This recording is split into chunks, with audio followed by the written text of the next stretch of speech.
May is both Mental Health Awareness Month and also Asian Pacific Islander American Heritage Month. So in service of that, TAP chapters nationally have collaborated to bring you these sessions. We hope that these conversations are helpful and informative, especially during these times as we all deal with the pandemic and how it changes our lives.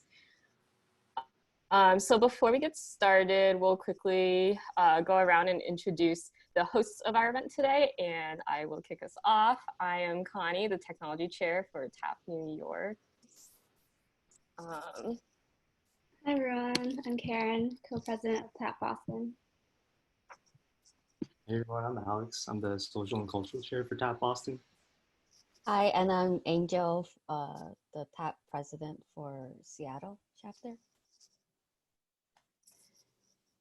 And then our guest speaker today is Penelope Hsu, and I will let her introduce herself later. And also, just so you guys know, there will be a brief Q&A portion to this event. So if you have any questions during the session, feel free to pop them into the Q&A section. You should see a button in that bottom taskbar, and we'll try and get to your questions. So today we will be talking about the model minority myth and how that relates to mental health in the Asian American community.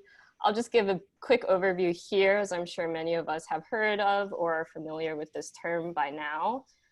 So this term originated in the 1960s, and it stereotypes Asian Americans as a group of polite, law-abiding, naturally high achievers who are all very successful and a model to which other racial minorities should aspire. It suggests that all Asian Americans are doing super well today and that the US has always been a welcoming place for Asian Americans to succeed and thrive. However, we know this is not completely true or accurate.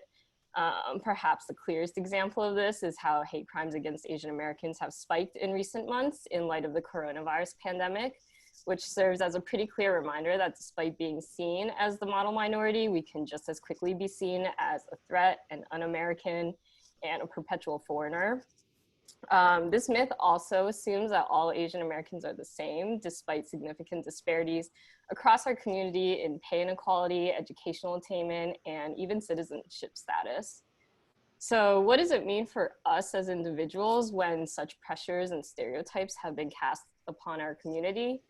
I know for me personally, I internalized much of the model minority myth growing up, and it wasn't until much later that I realized to what degree that had shaped my worldview and how it affected my own personal mental health as well as sense of self. So to speak to this more, we are very lucky to have Dr. Penelope Hsu with us today. She is a board-certified practicing pediatrician, an actor, and a certified professional life coach. She is also a first-generation Asian American, and her personal journey to balance all these different parts of her life has inspired her to provide guidance to any and all who have experienced the dissonance between the life they are living and the life they want. I don't want to give too much more away, so with that, I will pass it on to Penelope herself. Hello, thank you for that lovely introduction, Connie. Yeah, so my take on the model minority myth and how it affected my mental health kind of mirrors what Connie was saying, that, you know, we tend to internalize it because I feel like the model minority myth started maybe as this external thing that was put on us by, you know, American white culture. And then there's parts of our own culture that kind of feed into it also, right? You know, I mean, there is a high value in most Asian countries on scholarship, on success, on, you know, honoring your family. And then you breed that with this expectation, you know, of the model minority myth that, yeah, that's what all Asians do. It's really easy to just sort of absorb all of that into your being and say, yes, that is right. That is true. That those are my values. That's what I grew up with. That's what I'm hearing. And therefore, I'm going to live my life like this. And I certainly did that, you know, I mean, so to give you like the brief version, you know, I always grew up loving the arts and the sciences. I started dancing when I was 4. I studied like 5 different musical instruments. I took acting classes, but I was also like a total science nerd. I remember like my favorite toys were like flashcards. I didn't have Barbie dolls, I had flashcards. Like I was that girl. You know, and I love science. I love learning. And when I was younger, my parents were very supportive of all of my artistic endeavors. They paid for all my dance classes. They took me to all the competitions. But then as you get older and it's time to like apply to college and, you know, that kind of thing, it was, you know, very clear very quickly, like, oh, well, that's not what you're going to do for a living. You're going to, you know, be a doctor. And again, it all made sense, right? Like, yeah, I like science. You know, why not? And you know, it's very difficult to make it as an actor or a performer as an Asian American. I'm significantly older than all of you, and so like when I was growing up, there really weren't that many. There weren't any Asian American sort of, you know, actors or performers. I think the only Asian performer I knew of was like Yo-Yo Ma, and I wasn't that good, so I was like, all right, I guess I'll go be a doctor. And I thought that it would all work out, right? I really thought that I could fulfill this model minority myth for my parents, for my culture, for, you know, American society. It really didn't work out that way, you know, because half of who I was being honored by going to medical school, and then the other half really wasn't. You know, I wasn't able to do anything creative. I wasn't able to dance. I wasn't able to learn lines, replays, nothing. Oh, my head keeps going in and out, sorry. And it started to just get progressively harder to find all of my joy in only half of my life. And, you know, by the time I got to residency, I didn't even have a life, you know, because residency really sucks. And you're working 100-hour weeks. You don't have a life. You barely have time to eat or sleep. And so there's no time for anything creative. And I just I wasn't enjoying it as much as I thought I would, as much as I thought I should. But I kept pushing because I was like, this is what I'm supposed to do. And the more I pushed, the worse I felt, because I was like doubling down on medicine. You know, I'm like, I'm gonna learn everything I can. I'm gonna be the best resident I can. I'm gonna be the best pediatrician I can. And I just kept feeling more and more empty. And for me, it all kind of came to a head halfway through my intern year, which was, you know, in December, which is already gloomy, in New York, really gloomy, in the ER, doing like 12 hours on, 12 hours off, and 12 hours on and 12 hours off. And you just kind of do this for like 4 weeks. And I remember there were some nights where I was just so exhausted, physically, mentally. I lived in like a 500 square foot studio. I couldn't even make it to my bed. Like I would literally just collapse on the floor and fall asleep in my scrubs in the middle of my living room / dining room, wake up a couple hours later, change my scrubs, take a shower, and go off and do it again. And after doing that for 4 weeks, I couldn't do it anymore. I literally couldn't do it anymore. I remember like the few nights that I did make it to my bed, I would just spend the whole night crying. And by the end of that month, I was like, this has to stop. I can't do this. I feel so dead inside. I'm so exhausted. I can't push myself any further. I don't know what to do, which then leads to that other stigma that we're talking about in terms of like mental health, right? The idea of telling anyone that I was struggling with this did not cross my mind. It was not an option to talk to my co-residents about it, to talk to my residency director about it, to talk to my parents about it. Are you kidding me? And so I was kind of left in this very dead state, trying to figure out what to do, knowing that reaching out was not an option for me at that time. I came to the logical conclusion in my mind, which was to just drive myself to a bridge and jump off, because that was the only way I could figure out to make this stop.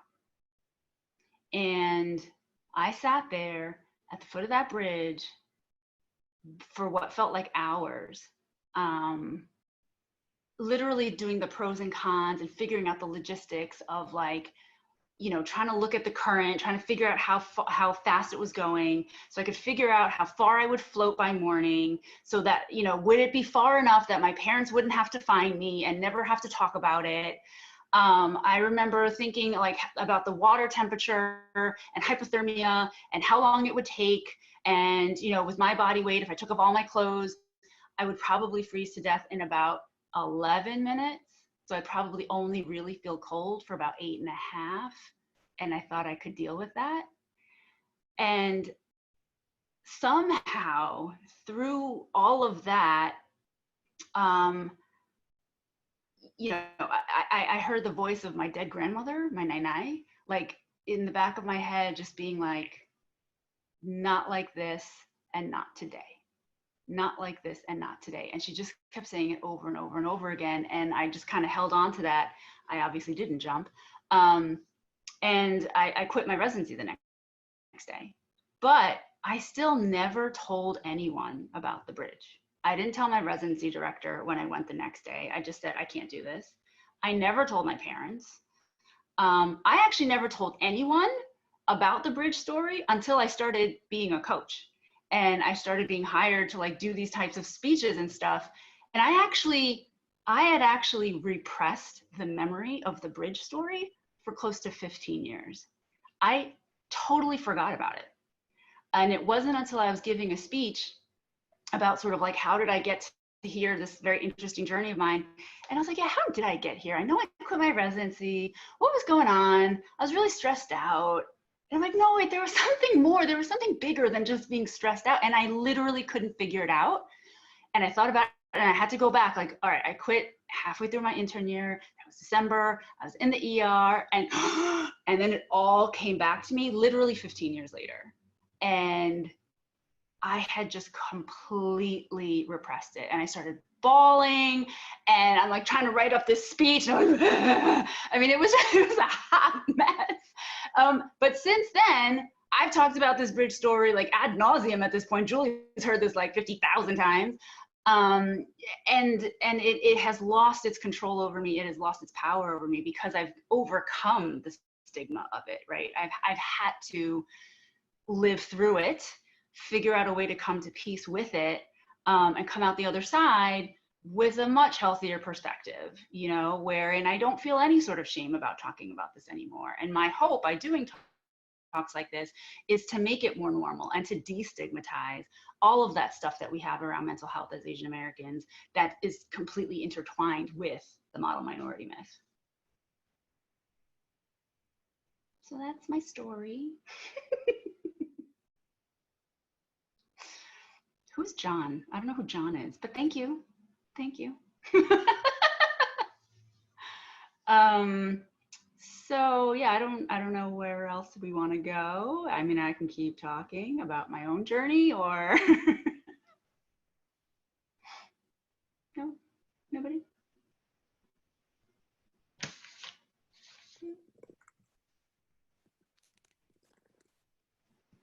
Who is John? Now I'm just curious.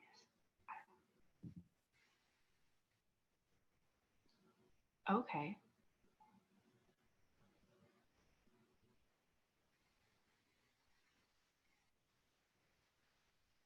You're welcome. Like I said, yeah, I'm happy to share my story if it helps move the needle, you know, and I think it's really high time that we move the needle a little bit forward and a little bit to a healthier place. That's really all I want to do. What did I do after I quit residency? Oh, we're not in gallery mode, but I'm just going to read questions and answer them. So what I did was I went into acting full time. I got like every acting job I could get my hands on, student films, TV, theater, like horrible theater in theaters where like nobody came, and I loved it. And I did that for a year.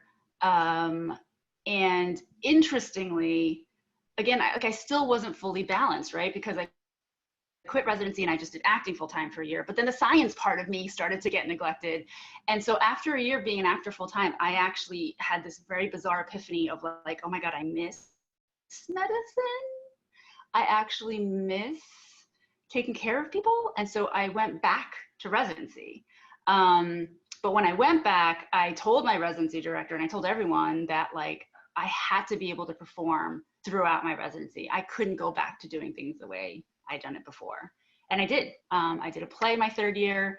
After residency, I moved to LA. I got a job in the ER at night at the Children's Hospital of LA. And then I spent my days auditioning and doing acting stuff. And then my life has been sort of this very interesting journey of trying to find the balance between the two, which sort of led me to coaching in a way, because I feel like this is a great hybrid for me. Like I get to have an audience, I get to talk to people, I get to share my story, I get to help people in a really unique way. And I'm very, very grateful to have found coaching so that I can do that. And I sort of lost something. I don't know what's happening.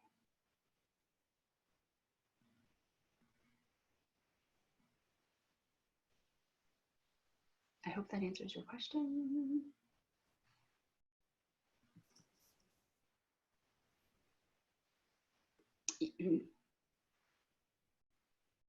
Okay, so, right, so the journey to becoming an actress. I mean, you've heard this story a million times, right? Like you get your headshots and you get an agent and you go on auditions and you don't get them. You get rejected 98% of the time. But for me, it was about, success for me was just being able to do it, right? To be able to have the freedom to just do what I wanted to do.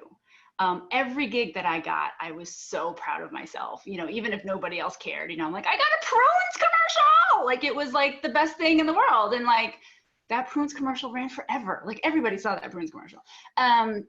So it's not an easy road, but it is the standard sort of actor road. And, you know, in LA, there are a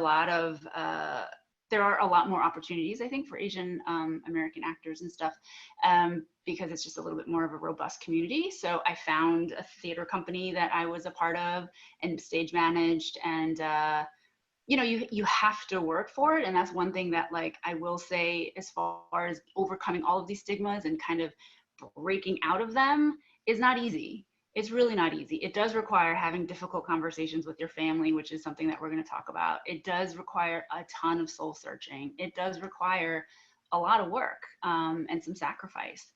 But for me, having had my bridge moment, I knew that there was no other way for me to literally live. If I was going to live, I would have to figure out how to bridge these two worlds and how to shatter those myths and not be confined by them anymore. So while it's all difficult, it all just had to happen, you know, regardless of how hard it was. Like there was no turning back. There was no way I could go back to doing what I had done. As far as, like, you know, the family, it's really difficult to sort of broach these topics with our families. And I get that. And I definitely had those moments too. I feel like I sometimes throw my mom under the bus when I talk about this stuff, but I think she can handle it. I remember when I finally told them that I was quitting my residency, I had already lined up like a bunch of temp jobs. Like I tried to sort of prepare for the leaving.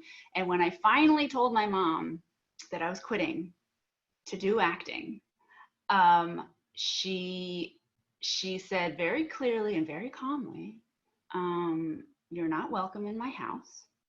Get out. You are not welcome until you are a doctor again, because my daughter is a doctor. And I didn't talk to her for like almost a year, you know, and me and my mom are like super tight. And it was a very long process. And one of the things that helped me kind of bridge that conflict, and it is something that I do sort of teach my clients when there are familial things. One is to just understand that we, for the most part, I think everybody on this call, right, we are Asian American and our parents are not, right? They are like, for, you know, straight up from Asia, you know, I'm the first generation of my family born here. So they have a very different experience, especially if they were immigrants, right? It is generally an experience of struggle, of lack, of, you know, fear. And our experience as Asian Americans generally is slightly better than that, right? I mean, we're not quite as desperate, right? We are where we're supposed to be. We can take advantage of all the opportunities. And so I think just understanding that, like, they're probably never going to fully understand what we go through, and we're never really going to understand what they went through, right? As much as they tell us the stories of, like, when I was a kid, I didn't have any books and I had to walk backwards in the rain to get to school, you know, without any shoes, like, we will never really know what they went through, and they can't ever fully understand what we went through, and that's okay.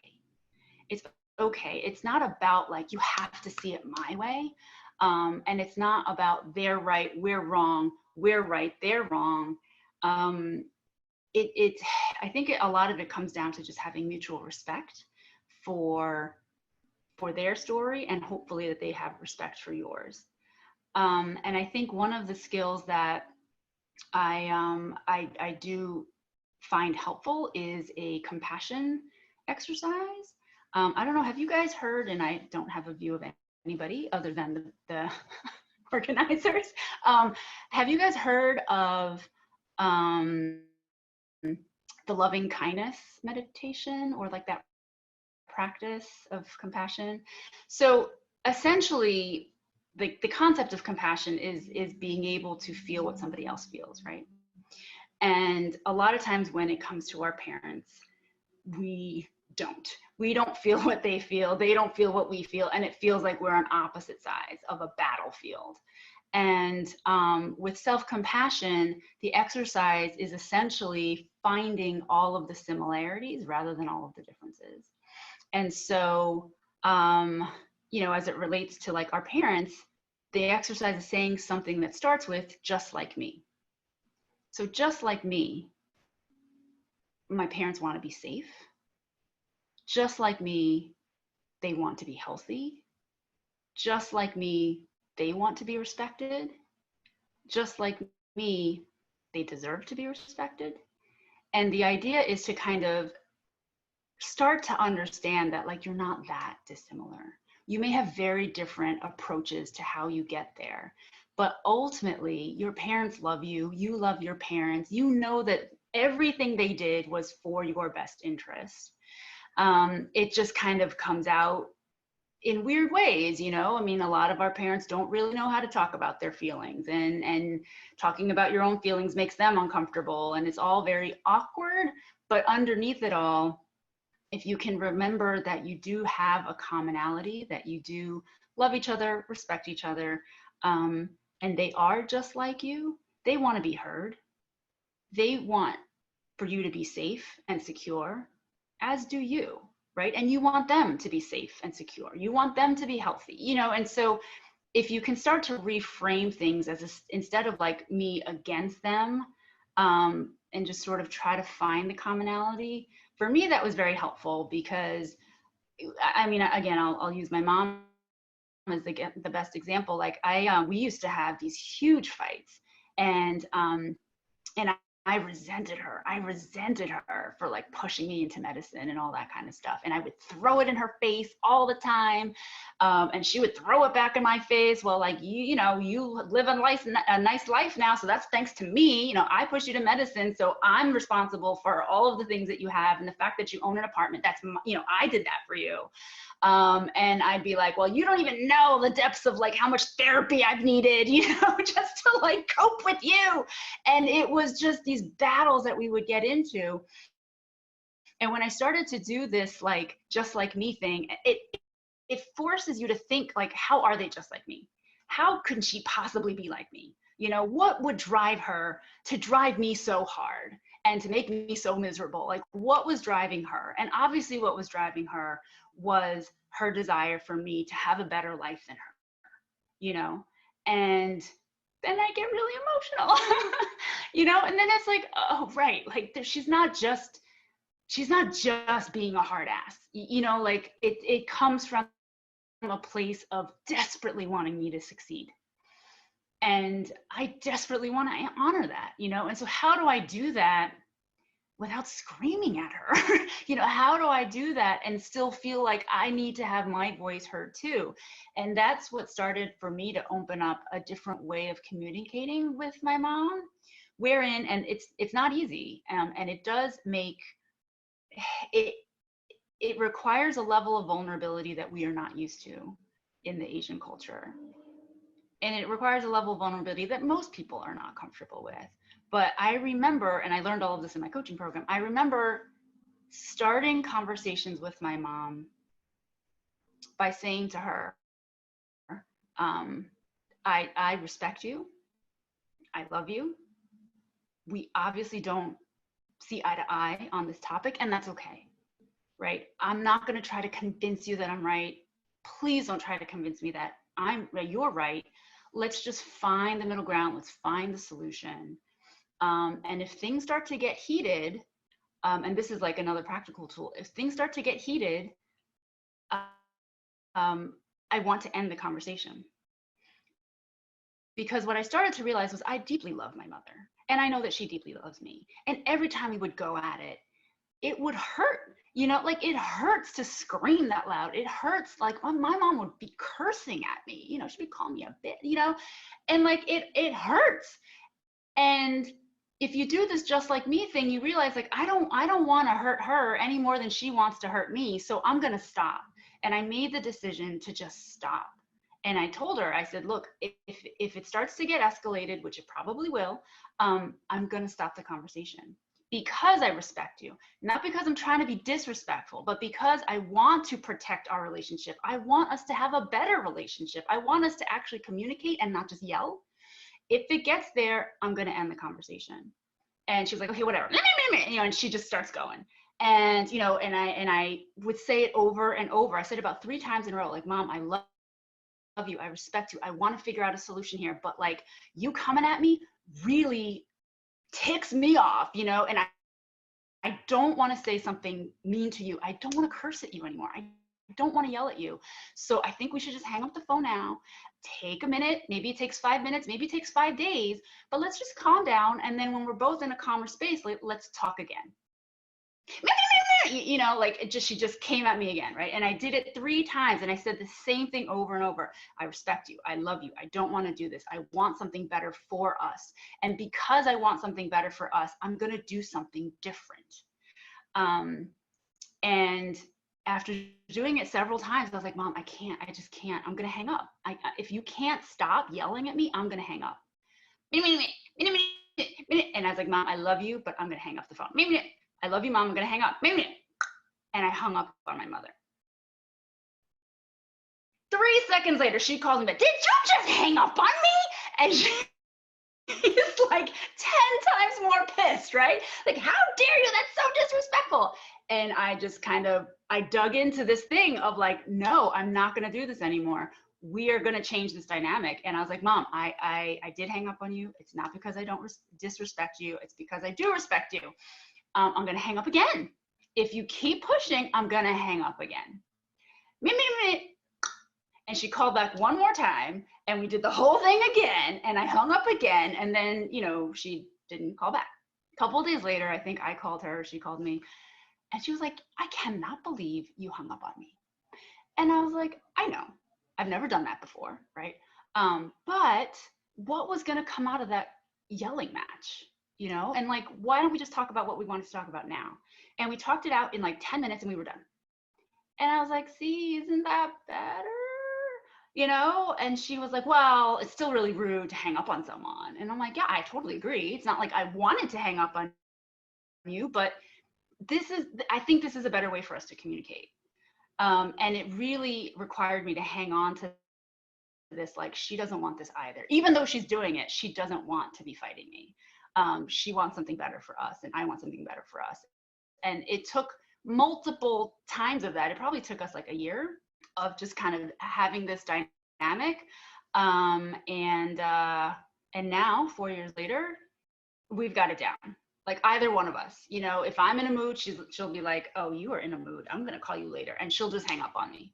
And likewise. And if she's in a mood, I just hang up on her, and nobody's upset, right? Nobody's upset. We get along so much better. There's a lot less tension, and our relationship is better than ever. So that was a very long-winded answer to compassion, loving kindness, setting boundaries, and always coming from a place of respect. and knowing that you're doing it for a good reason. Hello, is anyone here? I'm here. Sorry, I haven't been looking at this chat at all. Okay, we have audience questions. Yes, we have audience questions. So thank you so much, Penelope, for sharing. We're going to move on to Q&A. So thank you to those who have been submitting Q&A questions. We see them coming through. Continue to submit through the Q&A button at the bottom. So continuing on the topic of family communication. So there's this question: how do you differentiate between generational differences in mental health and our new generation assimilation to the Western academia that teaches us about what mental health is, and how do you deal with family members that dismiss you getting therapy or don't believe that it's a form of treatment? Yeah, that's like 16 questions in one. So let's see. Like I said, they have a different experience than us, our parents, right? And so they may never get it. And at some point you have to be okay with that. And know that if you are seeking therapy, which I highly recommend, or psychiatry, and you're on medications, that you are doing it, again, for good reason. You are doing it because you know that the science says that it works, which it does, and that they may not get it. And that's all right. Again, it doesn't have to be about convincing them that it's right. It does mean that, like, even though we know like our parents may have issues, that they would definitely benefit from therapy, like they're probably not going to get there. What I do, having done all of the self-work and stuff and learned all these techniques over the years, is I will be planting seeds with my parents all the time, and any older family member. Meaning, you just kind of say things without any expectation that they're going to pick it up or understand it. You just sort of put it out there that, you know, getting over trauma is actually healthy, period. Move on. You know, and it doesn't become like a lecture, because nobody wants to be lectured at. Or just saying simple things like, you know, I'm so much happier now that I've gone through therapy, period. You don't have to explain it. You don't have to justify it. You just sort of state these little things that maybe they hear, maybe they don't, but if you continue to kind of just put them out there, it's remarkable how much actually will start to sink in a little bit. So yeah, there are some things that they just won't accept, and that's okay. You got to do you. You know, you got to make you the healthiest version of you. And hopefully, the other thing that, you know, that there's that quote, like, be the change you want to see in the world, like, be the healthier person, be the more mentally healthy person, and they will notice. When I started my coaching program, it fundamentally changed my life. I let go of so much resentment and so much anger. I remember my brother looking at me and like, what happened to you? Like, who are you? You're so calm. You're so chill. Like, you don't fight with mom anymore, you know? Like, they see it. And even my parents have had to, over the years, acknowledge, like, yeah, you chilled out. Like, you are different. And I'm like, yeah, I've done a lot of work. I've done therapy, gone through a coaching program. I've got mentors. This is what I do to be a better version of myself, period. And, you know, my dad, I remember when I first told him about coaching, he's like, what is it? Da, da, da, da. And then over these years, he has started to shift into, I guess it really does help people, huh? And I'm like, yeah, it really does. It helped me. He's like, yeah, I think it did help you. I'm like, great, thanks. You should try it. No, like, okay. You know, there's just some things that we have to accept. But you can always be a positive role model, if you will, and be the change that you want to see and be the healthy one. Yeah, it really does help people. I mean, that's my dad. Like, that's such an Asian dad thing to say, right? Like, oh, it works, huh? Yeah, Dad, it does. I don't know if I answered all of that, but yeah, I think letting go of the expectation that we're gonna see things eye to eye is liberating. Thanks, Penelope. So the next question that we have is about the type of people that you coach. So there was one question about the diversity of the groups of people that you work with, and if you've seen any differences in the way, say, males and females um, deal with these situations differently. Can you talk a little bit about your experience working with different groups? Yeah, sure. The two groups that I work the most with are the two groups that I identify most with. So I work with a lot of physicians in the medical community, and then I work with a lot of Asian Americans. Within the Asian American sphere, which is obviously relevant to what we're talking about, the themes are pretty universal, regardless if it's East Asian or South Asian or first generation or second generation. A lot of the issues stem around this model minority myth, right? This perfectionism that we all have, and the fear of deviating from that at all, you know, and the struggle that comes when your personal happiness does not match the model minority, and pursuing your happiness means that you're not going to be the perfect and what do you do about that? And that I have found is universal with pretty much every single Asian American I've worked with. As far as like the differences between men and women, like honestly, like I think those differences are less noticeable in the Asian American community. I don't know why. I think maybe it's because the overarching issue is not the difference in the way the sexes operate, but in the brainwashing that we've taken on from the model minority myth, right? That perfectionism is, I think, what frames my interaction so far anyway with my clients, right? It's all about, again, that fear of deviating, that fear of speaking up against their parents, of, you know, doing something outside of the box. And I haven't really felt like there's a tremendous difference in working with men and women.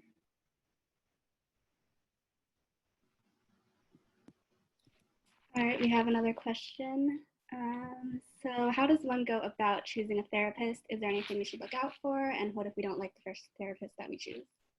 Yeah, I mean, you know, it's just like finding a barber, you know, like somebody who cuts your hair that you like, or you know what I mean? Like there are so many therapists and coaches and doctors out there.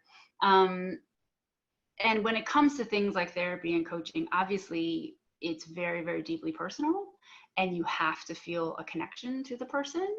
And you're not going to feel it with everybody, you know, and that's okay, right? And so you do have to do your due diligence. Most coaches, I know, yeah, pretty much all coaches, we usually offer what we call like a discovery session, right? Like a conversation. Let's just talk to one another, get a feel for each other. Let me hear what your issues are. Let me tell you how I work, and let's see if that's a good fit. And the same thing with therapists. Like I think it's important to actually just talk to them and see if you feel comfortable opening up and sharing, and do they reflect back what you need them to. And everybody's a little bit different, right? There's no like set guideline. Obviously you want to go to somebody who's certified and who's been practicing for a while, and you know, has gone to like a reputable school and all that kind of stuff. But ultimately it comes down to that connection. And you know, having been on the coaching side of things for a while now, like you can pretty much tell within 15-20 minutes of talking to somebody whether or not it's really going to be a good fit. So I just encourage people to talk to the people, and you know, you can go with recommendations, like if you have a friend who, you know, like this therapist or whatever, but ultimately it comes down to you knowing and feeling safe. Penelope, can you also share some other tactics that you use to your clients to deal with stress? And are there any specific tactics that you would recommend that are particularly applicable for this pandemic that we're living in right now? Yeah, we're going to end today's session with one of my tactics, which is a body scan. I don't know if you guys have heard of that. It's also known as like progressive muscle relaxation. And it's really, really powerful. So stay tuned, because we're going to end with that. And it's about a 3-minute progression that I take you guys through, and it really helps. I think I just did a Facebook Live on this topic a couple days ago. I think when we get really stressed out, especially as Asians, like we tend to overthink, right? And it gets very cerebral and it gets very like, what if this, then that, da da da, like, and you start catastrophizing and you start thinking about all these different outcomes, and you kind of just get lost in your thoughts a little bit. And the best technique is to reground yourself in your body. And I'm going to start to sound a little new agey and a little woo-woo right now, but bear with me because it's actually really true. If you can get back into your body, it is remarkable how much better you will feel. And the easiest way to do that, and I teach this at every workshop that I do, and it is not anything like rocket science, is breathing, is doing abdominal breathing. And abdominal breathing is different than regular breathing. So I don't know if you want me to demonstrate that, because it is actually really helpful. It takes like 30 seconds, okay? So I want everybody to put their hands on their belly, right? And when you inhale, your belly should expand. And then as you exhale, your belly should kind of come down. You don't want to be, or like puffing out your chest, right? Because all of this just brings up all the tension to your ear. So you basically don't want to move anything in your neck and shoulders, and just expand your abdomen. So expand with every inhale. And with every exhale, your belly comes down. And just take 3 breaths like that.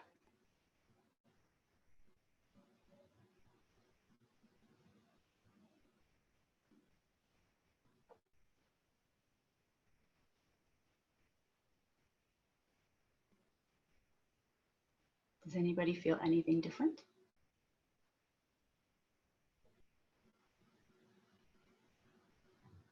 Alex and Karen, I can only see you, so I'm going to ask you to answer.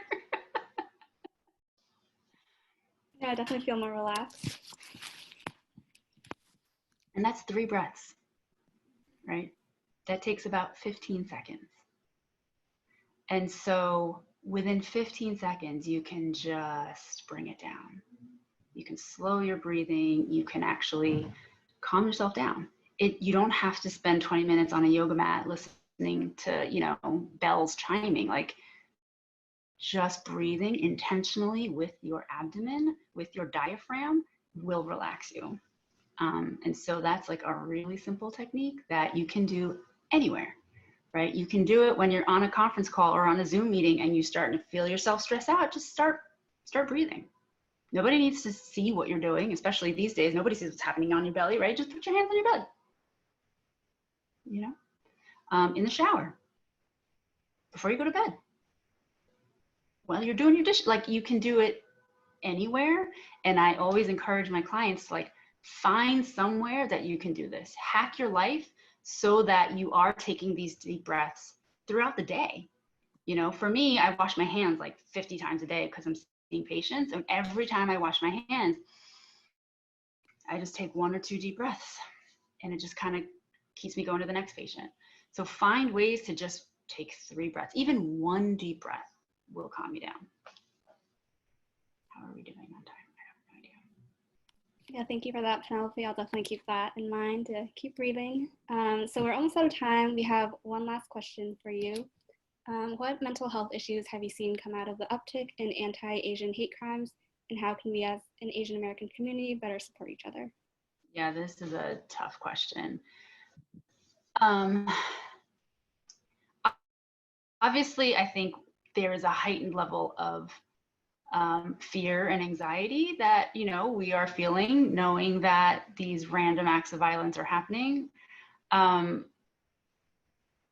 And, you know, this is when like the born and raised New Yorker in me and the like higher, loftier coach in me kind of conflict. Because on the one hand, you know, I want to say like, you know, don't take it lying down, fight back. And then on the other hand, it's like, you have to sort of be safe. Honestly, like it's unfortunate that we have to have this conversation, but like you have to be safe, right? So don't go out alone, go out in pairs, go out during the day. and seek out community, right? Rely on this wonderful network that you have, whether it's with TAP or your family or your friends, and just talk about it. Again, the more we can just get out our feelings and our fears and our anxieties and our rage and our disappointment, the healthier it is. And so I think just sort of leaning on each other and doing events like this is really, really helpful. Obviously, if you're really struggling, then talk to somebody professionally, right? Whether it's a therapist or a coach, a pastor, it doesn't really matter who. But, you know, we have to support each other because nobody else is going to support us right now, which is really unfortunate. And, you know, like it's crazy, like at the community health center that I work at, one of the pediatricians there is a black belt in Hapkido, and we're actually trying to do like a Zoom Hapkido class for self-defense to teach our patients, you know, which again, on the one hand is like, how would we come to this? And on the other hand, like that's something that we can do. And so finding ways to support each other and to offer your services in whatever way can support, like that's why I do these types of things. At least we can protect each other in that way. I don't know if that's a great answer, but that's the best that I can come up with. Yes. Yes. So yeah, if you wanna, so I think what we're gonna do is tell you about the next event, and then we're gonna come back to me, and then I'm gonna take you through the body scan, and I think that'll be the end of the time. Is that right? Yes, yes, we will. So yeah, a quick notice announcement thing. So we want to remind everyone to do their census. It's very easy. It's all online right now, or you could call in. So census is very important because especially for mental health conditions, because it affects the money for all the services and programs. And the information from census is used by federal, state, and local governments to make decisions about funding for services programs such as education, housing, mental health, or other healthcare, transportation, and other community needs. And it also affects the representative in Congress. So it might affect the number of representatives that you have. And then for today, it is organized by TAP, Taiwanese American Professionals. And then here are the chapters that have brought you these mental health series.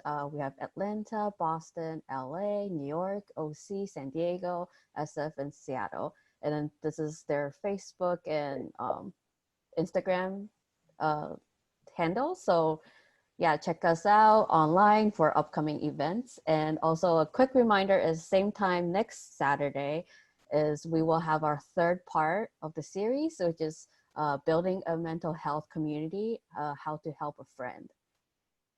And then, so let's end the session with the body scan then.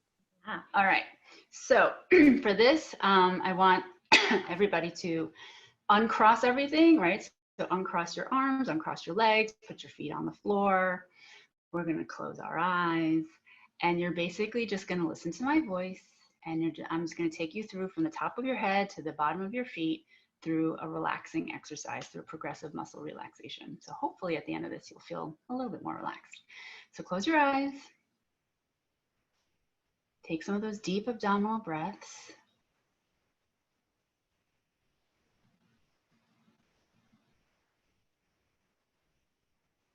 Good. Now imagine that somebody's pulling you up from the top of your crown, like a ponytail right at the top of your crown, and scrunch up your scalp, scrunch it up, scrunch it up, scrunch, scrunch, scrunch, scrunch, scrunch, scrunch, scrunch, and release it. And then furrow your forehead really, really tight, tight, tight, tight, tight, tight, tight, and release it. And then close your eyes super, super, super tight, and release. Imagine someone is sticking a plate of stinky tofu in front of your nose, so scrunch up your nose super tight, tight, tight, tight, tight, tight, and release. And now they're trying to spoon feed it to you, so purse your lips really tight, purse, purse, purse, purse, purse, tight, tight, tight, tight, tight, release. Clench your jaw super tight. Tight, tight, tight, tight, tight, tight, tight. Release. Now imagine someone's pulling you from a ponytail at the back of your neck. So like pull your neck back, back, back, back, back, back, back, back, and release. And bring your shoulders up to your ears, up, up, up, up, up, up, up, up, up, up, and release. And now imagine you're a soldier standing at attention. So bring those shoulders back, back, back, back, back, back, back, back, shoulders back, and release. Now imagine someone is going to punch you in the chest. So tighten up your chest, tighten up your upper chest, tight, tight, tight, tighten your upper back, and release.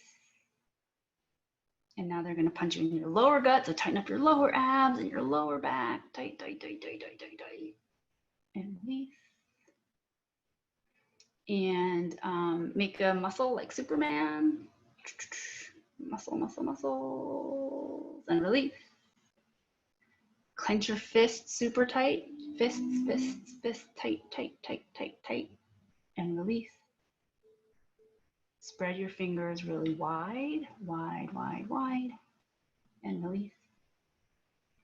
And imagine you have to pee, but there's no bathroom, so hold your pee, tight, tight, tight, tight, tight. Get that pelvis, and release. Imagine someone's gonna drop a television on your lap, so tighten up your legs, tighten up your legs, tighten up your quads, release. And then grip the chair with your legs, so engage those hamstrings, and release. Point your toes like a ballerina, point, point, point, point, point, point, point, and release.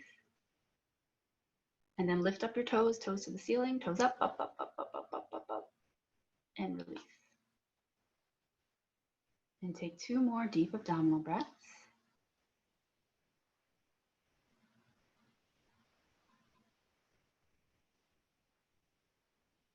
And open your eyes.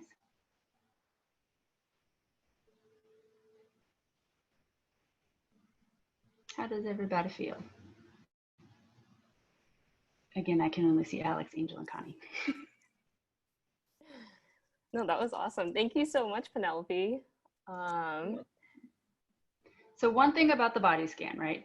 When I teach it, I go from top to bottom, and that takes about 3 minutes. This is a great tool to use if you're having difficulty sleeping. Slow it down and do it from top to bottom, and do it over 10 or 15 minutes. So after each body part, then take a deep abdominal breath, then the next body part and deep abdominal breath. Conversely, you don't have to do the whole body, right? If you only have like a minute, or if you only have 30 seconds, as you do it, you usually start to feel where your tension is. So just do whatever part. For me, it's always my lower back. So I'll just do that, and maybe the legs. For other people, it's just the neck, right? So you don't have to do the whole thing. So use it, again, as you need to, as short amount of time or as long amount of time as you need to.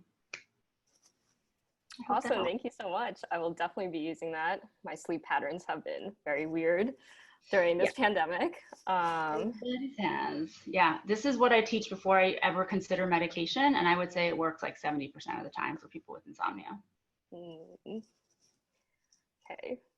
But yeah, thank you so much for being here today and for sharing your stories. It really means a lot, and I know personally I related to a lot of it, and there are definitely a lot of techniques that I hope to use with my parents in the future.